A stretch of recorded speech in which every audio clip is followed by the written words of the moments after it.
Són les 11 de la nit. Ràdio Estel, la Seu d'Urgell, 105.0. Cada dia a 2:15 de la nit, Ràdio Estel us ofereix la transmissió de les completes amb els monjos cistercencs de Santa Maria de Solius. Una pregària amb què l'Església tanca el cicle de totes les pregàries que es fan al llarg de la jornada. Les completes, cada dia a 2:15 de la nit a Ràdio Estel.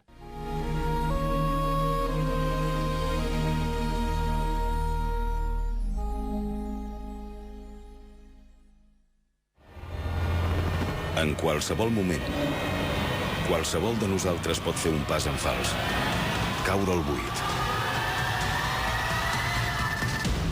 Quan ens necessites, hi som. Taula del tercer sector. 3.000 entitats socials al teu costat. La millor companyia per la teva fe la trobaràs a Ràdio Estel.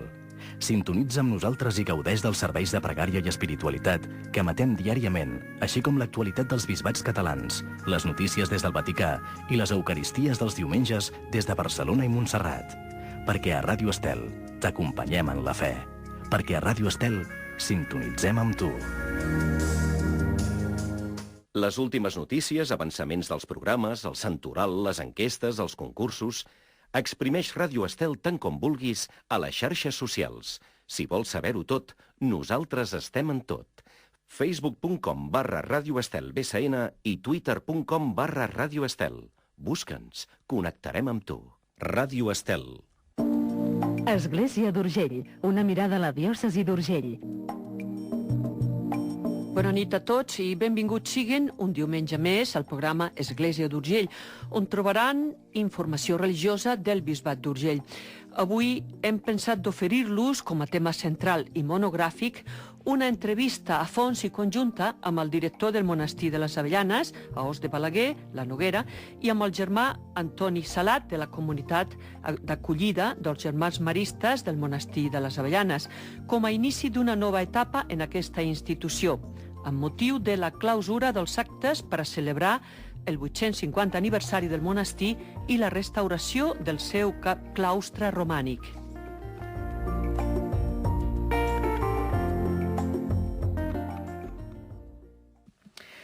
A l'Església d'Urgell ja ens vàrem fer ressò en el seu moment de la celebració del 850 aniversari del monestir de les Avellanes.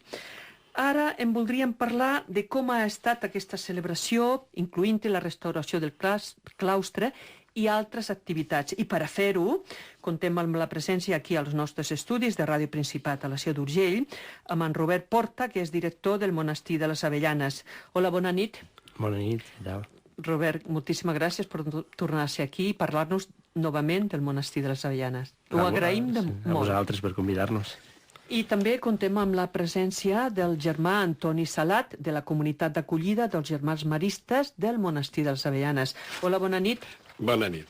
Germà Antoni, gràcies també per ser aquí. Avui esperem que fem una bona batuda de coneixement del que és el monestir, que ja ens va arribar a través del Robert doncs, la temporada passada, just quan s'iniciava lo de la celebració del 850 aniversari. Aleshores, voldrien que, per exemple, Robert, que vostè vulgui parlar-nos de com han anat totes aquestes celebracions. Es fa una síntesi i ens expliqui el que vulgui. Molt bé. Bé, bueno, ha anat genial, ho hauria de dir així, i perquè bueno, és un projecte que calia aprofitar el 850 aniversari per reconèixer, d'alguna manera, tornar a conèixer, perquè molta gent ja el coneix, el monestir de les Avellanes. Llavors vam organitzar tot un conjunt d'activitats ben diverses i bé, ara, el passat dia 29 d'octubre, precisament, vam donar oficialment finalitzat, tot i que encara no ha acabat l'any i hi ha coses, no? El que és l'acte institucional. No? I va ser coincidint amb la inauguració de la restauració del claustre, que ha sigut l'altre element que ens ha acompanyat durant aquest 850 aniversari, i bé, el que podem dir és que des del dia de l'aplec del Sant Cap, que va ser l'acte de sortida, fins a aquest 29, els actes que hi ha hagut doncs, han tingut una molt alta concurrència, no? podem parlar, si voleu, de coses concretes. Jo li demanaria una cosa prèvia, si li sembla, perquè segurament hi ha oients nous que s'han incorporat i que aquesta temàtica potser no la coneixen amb molt de detall. Per què no ens diu una mica d'història breu del monestir, on està ubicat i altres detalls?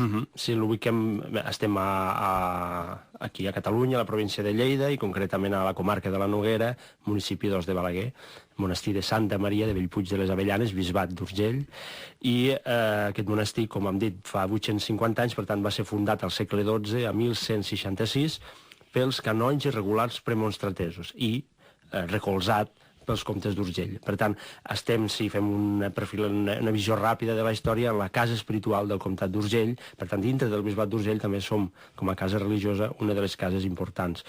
El monestir d'Avellanes va ser molt potent, un monestir molt fort durant l'edat mitjana, va viure una etapa importantíssima durant el segle XVIII amb la il·lustració, amb l'escola històrica de les Avellanes, que tenim abats d'alt interès a nivell del coneixement i de la ciència, i malauradament després amb la desamortització expulsen els monjos, com en molts altres monestirs, 1835, i no serà fins a l'arribada dels germans maristes que torna a haver vida religiosa en aquesta casa fins avui en dia, perquè això sí... I de quin any parlem?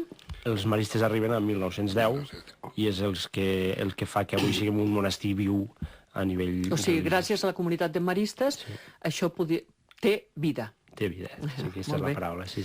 Després en parlarem amb el germà Antoni, amb més detalls, però ara, si vostè vol, també podria dir-nos quin ressò hi ha hagut d'aquesta efemèri, o sigui, també d'aquest aniversari, tant, diguéssim, culturalment, socialment, eclesialment. Expliqui'ns-ho, sisplau. Nosaltres vam plantejar el 850 aniversari dintre del projecte que hi ha al monestir, és un projecte de portes obertes, per tant, l'enfoquem la comunitat que hi ha dintre de cara a acollir a la persona que ve de fora, de tot tipus, tenint en compte la realitat del que som en un monestir, no? Per tant, les activitats que hem anat fent tenen àmbits cultural, àmbit religiós, àmbit social. El que volíem és que la persona que ve de fora d'alguna manera se senti identificada amb el que és el monestir de les Avellanes. Han fet la restauració del claustre amb aquest projecte oberts per obres, és a dir, no tancats per obres, sinó oberts per obres, perquè el que volíem és que les persones veguessin que el patrimoni, que encara hi és avui al monestir de les Avellanes, el cuidem i com el cuidem. A l'entorn de tot això, doncs, han fet diverses activitats, han acollit les parròquies de l'entorn, evidentment, amb el bisbat han fet diverses activitats, hem fet també activitats de caire més social. Recentment, ara el dia 26, vam presentar, i som ara ja la delegació de l'Associació Catalana per la Infància Maltractada a Lleida, i evidentment han fet les jornades d'història, han fet el sopar medieval, per tant actes més divulgatius, concerts, és tota una amalgama molt diversa que és la realitat del que és el monestir de les Avellanes. Hem fet, però continuaran fent-ho, o sigui, no s'ha aturat aquí. I continuem. O sigui, no amb motiu de la celebració del 850 aniversari van fer tot això, sinó que continuarà. Podríem dir que el 850 l'han fet anar d'excusa per ensenyar el que ja estem fent al monestir de les Avellanes. Molt bé. D'alguna manera ha sigut això, però ho han vestit amb aquesta commemoració. Si li sembla, Robert, aniríem a parlar ara amb el germà Antoni sobre quina és la missió i carisma marista i concretament al monestir de les Avellanes. Doncs ja li passo la pregunta. Molt bé, gràcies.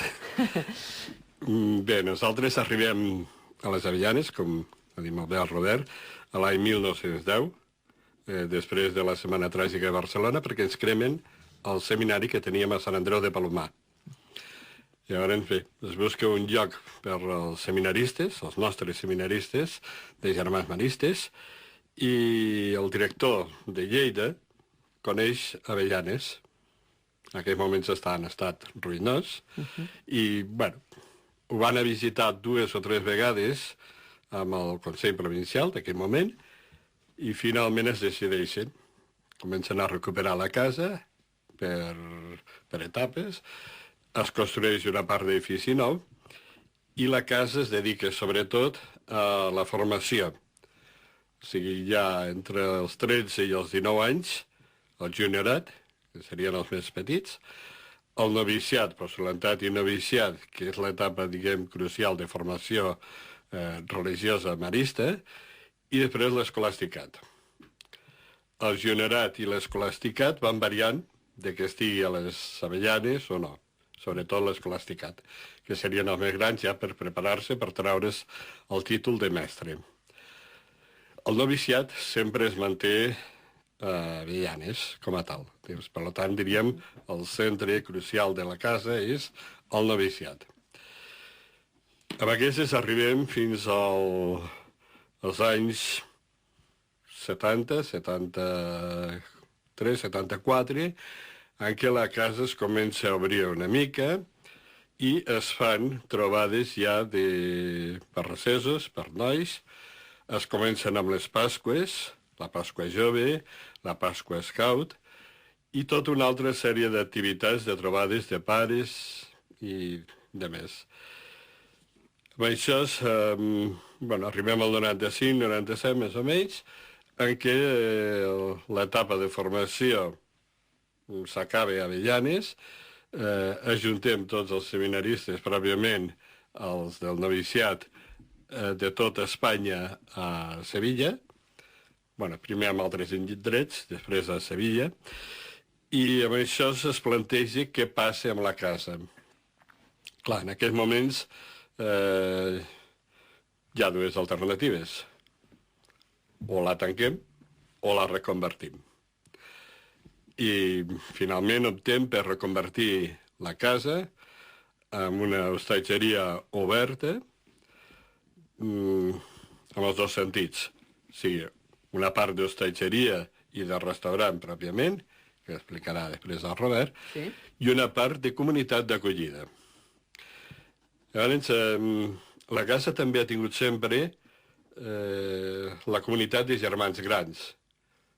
Hi ha una infermeria, atesa les 24 hores, i hi ha germans grans que fan alguns treballs dintre de la casa, i després hi ha la comunitat d'acollida. La comunitat de germans grans són 16 germans, la comunitat d'acollida som 4, i ens dediquem una mica a atendre les persones, a fer l'acollida pròpiament de la gent que ve per la casa, a fer les visites, a acompanyar diferents grups i estar amb la gent que fan cursos de formació. Llavors, la casa en aquests moments, tal com està orientada, la part de l'acollida, vol ser una acollida oberta per tothom, lògicament pels germans que venen, de tant en tant passen uns dies entre nosaltres, per grups de joves que estan amb nosaltres, per grups de recessos, grups de formació pròpiament nostra, marista, de professors, sobretot. Perquè el carisma pròpiament, facin si ens sentim, pròpiament carisma marista. El carisma marista és l'educació dels joves, tant en l'àmbit escolar com en l'àmbit social. Llavors tenim centres escolars, en aquest moment són 10 centres escolars per tot Catalunya, tot en el sector, estic parlant del sector de Catalunya, Sí, sí, sí. Perquè la província nostra, pròpiament de l'Hermitage, comprèn diferents països, a més de Catalunya. Sí, sí. Si volen parlem un moment després. Sí, que vulgui. Del sector de Catalunya són 10 col·legis, 10 escoles, i tota una sèrie d'obres socials repartides també en tot el mapa de Catalunya. Llavors, en aquesta formació entre tant de les obres socials com dels nostres col·legis. Però el nostre és sempre la joventut i el treball amb la joventut, amb els dos camps que estan delimitats, però atenent a tothom. Així és com quedaria estructurat ara el servei que fa el Monestir de les Avellanes des de l'acolliment, diguéssim. Des de l'acolliment, sí. Llavors, també acollim a persones individualment, acollim a grups de matrimonis que volen fer petits recessos, acollim a estudiants que volen tenir un espai tranquil per preparar exàmens o per preparar la tesis o per fer altres coses. Acollim a persones que venen en plan de silenci, de reflexió, de desconnectar, de conviure amb nosaltres, d'estar amb els germans. Nosaltres el que sí els demanem és que en el moment dels àpats estiguin amb nosaltres, compartint el mateix àpat que tenim la comunitat de germans. I després tot l'altre és molt lliure, l'horari. O sigui que una persona pot estar allà i organitzar-se perfectament. Si vol estar amb la natura, pot sortir. Si vol estar pregant, té els oratoris. La celebració de l'Eucaristia també. La celebració de l'Eucaristia la tenim tots els dies, en aquests moments. O sigui que... I la participació a la pregària dels germans de la comunitat d'acollida, que també és oberta, però totalment lliure. O sigui que no s'obliga ningú a que participi en aquesta pregària. Per tant, és un àmbit molt obert, molt participatiu, i la gent que ha estat amb nosaltres normalment marxa, se'n va contenta i amb un àmbit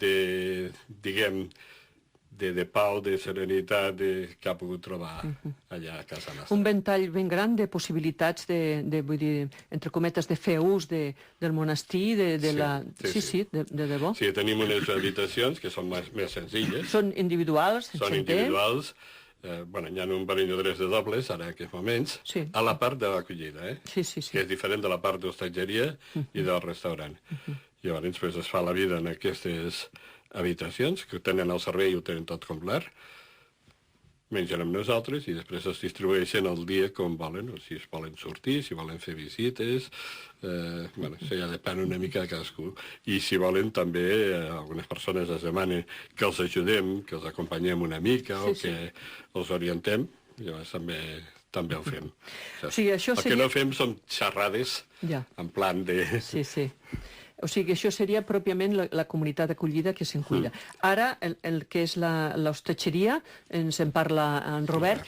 Enllaço com funciona amb el que comentava l'Antoni, perquè tot està enllaçat, no? Llavors, d'alguna manera, el servei, l'essència, en primer lloc, del projecte actual del monestir de les Avellanes és el que hi ha comunitat marista, el que som un monestir religiosament viu, això és important, i que a través de la comunitat dels germans grans, que són, diguem-ne, la pedra, la base del projecte, i de la casa d'acollida, la casa d'espiritualitat, com comentava el germà Antoni, doncs neix tot el de més, i té sentit tot el de més, no? Dintre de la casa d'espiritualitat, a més, afegeixo que es fan activitats, els Avellanes d'O, que tenen el que volen d'alguna manera transmetre aquesta base de què és l'espiritualitat marista, amb el carisma de Champagnat, que és el fundador, i amb també el carisma de Maria, perquè és una institució mariana en aquest aspecte. Llavors, amb aquesta casa oberta oferim molts altres serveis, i aquests altres serveis el que fan és obrir la casa també al territori, perquè sempre diem que el projecte Un monestir de portes obertes al servei marista, al servei de les persones, al servei de la cultura i al servei del territori. Per tant, som dinamitzadors de la nostra comarca i enllacem també, i és així, amb l'oferta turística del que és la Noguera, perquè quan neix el projecte actual, l'any 2000, la Noguera pràcticament no era turística, és una cosa que ha anat acompanyada amb el monestir. Per tant, què oferim? Allotjament, hostatgeria amb 37 habitacions dobles, totes amb vistes exteriors, vindria a ser com un hotel de 3 estrelles, per entendre'ns, que el que acollim és qualsevol persona que vingui i vulgui conèixer el monestir en la seva realitat i el nostre entorn. És essencial que la gent es pugui quedar a dormir. I recuperem també aquesta essència dels monestirs que acollien el peregrí, que avui dèiem d'alguna vegada el peregrí actual és el turista, no? Acollíem el peregrí antigament i ja hi havia aquests serveis d'hostatgeria, per tant recuperem aquesta idea.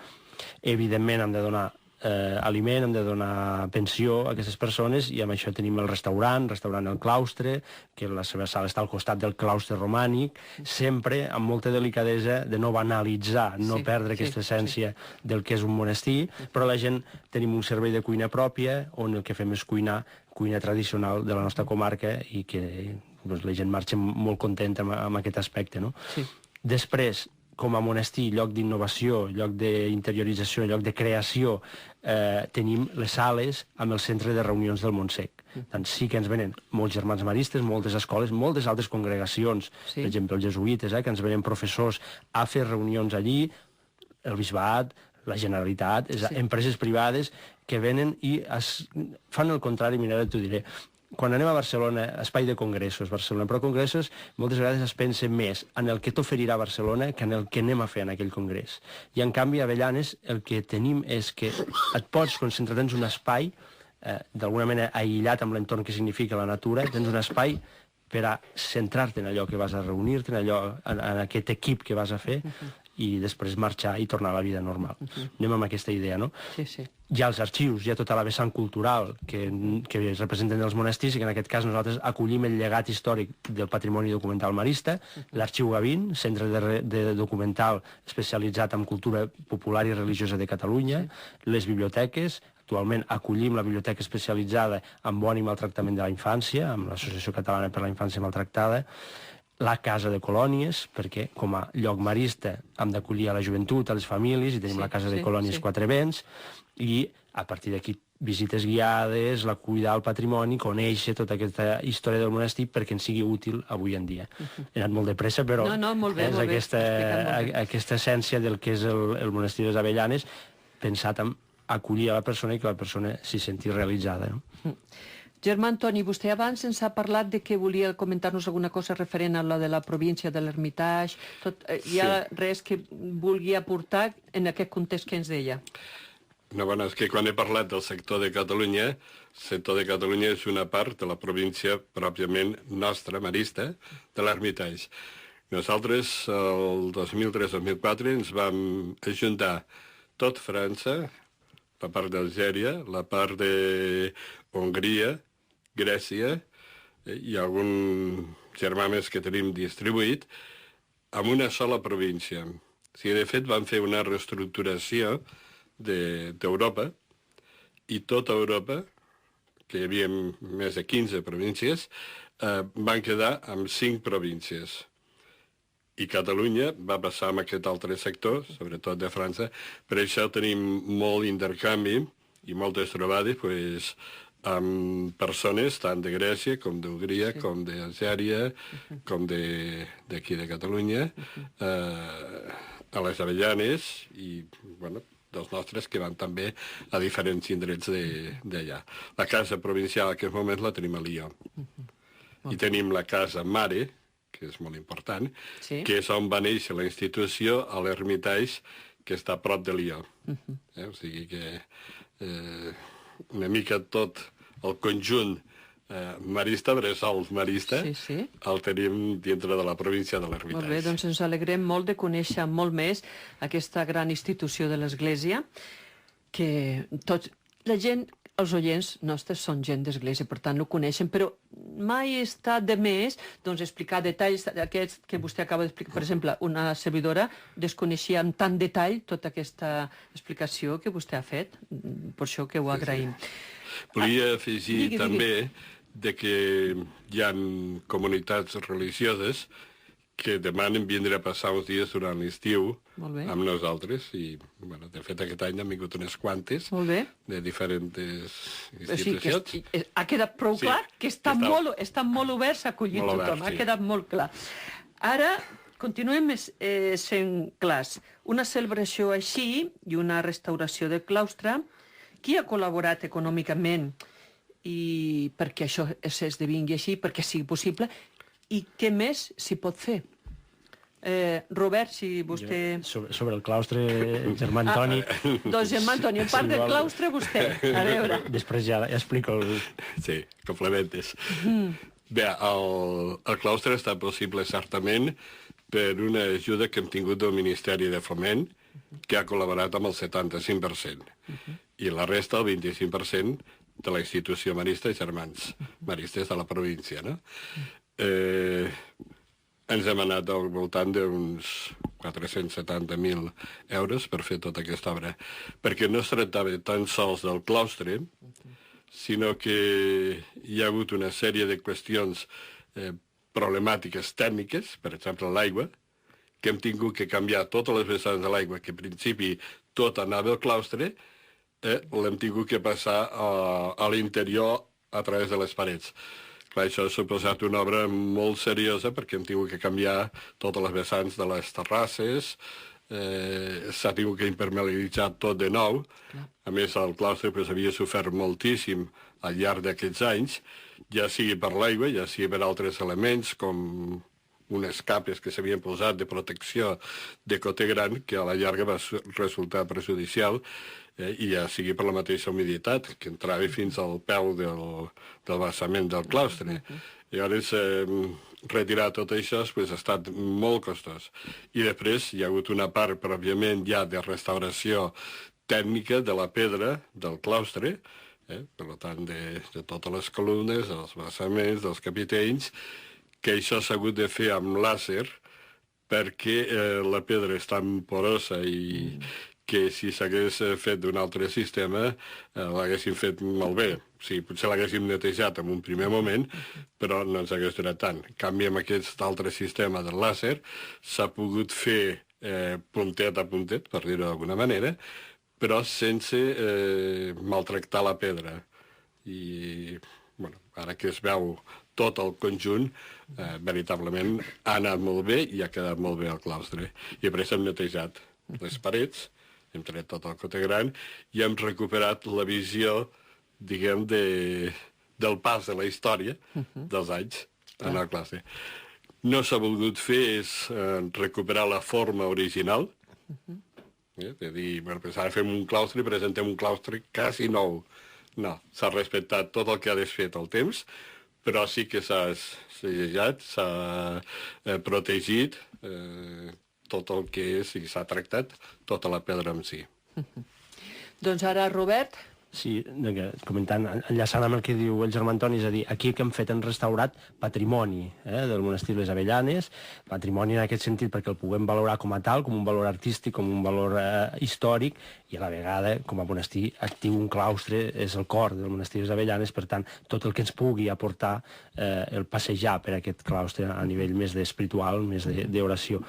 És a dir, monestir Les Avellanes, al llarg de la història, sobretot a la desamortització, el seu patrimoni ha estat molt malmès, ha estat robat, ha estat espoliat, arriben els germans maristes i l'adapten a les seves condicions i a la vegada intenten anar restaurant, cuidant aquest patrimoni. Ara, en l'etapa que estem, hem accelerat tot això d'aquí, amb el claustre, que jo diria que ha sigut la més gran de totes, l'església ells ja la van afrontar fa molts anys, de recuperar aquest patrimoni, però recuperar-lo no només per la comunitat, sinó per tothom, perquè és un patrimoni de tots.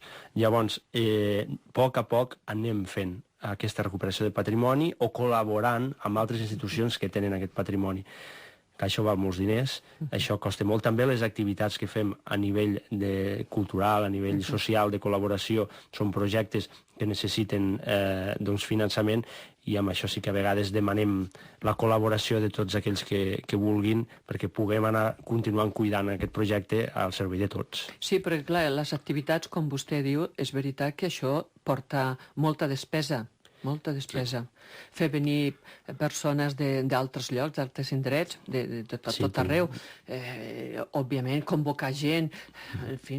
Sí, tenim les jornades internacionals d'història de l'Església i la religiositat, que aquest any farem les 8enes ja, l'any que ve, perdó. Clar, organitzar-les cada any al servei al final del coneixement, perquè és el que volem, doncs costa.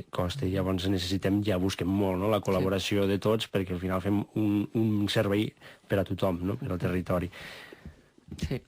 De fet, s'han programat ja les dates en què seran aquestes jornades? Per l'any que ve tenim les dates de 10 i 11 de juliol, de 2017, les jornades aniran sobre el coneixement dels monestirs, però a través del llegat que se n'ha fet als segles i dels historiadors que al llarg dels segles han anat estudiant sobre aquest tema, i també commemorant el 300 aniversari de Jaume Caresmar, un dels abats més emblemàtics. En parlarem en aquest programa, si li sembla bé, en una altra ocasió, quan s'escaigui, quan s'hi aproximi la data.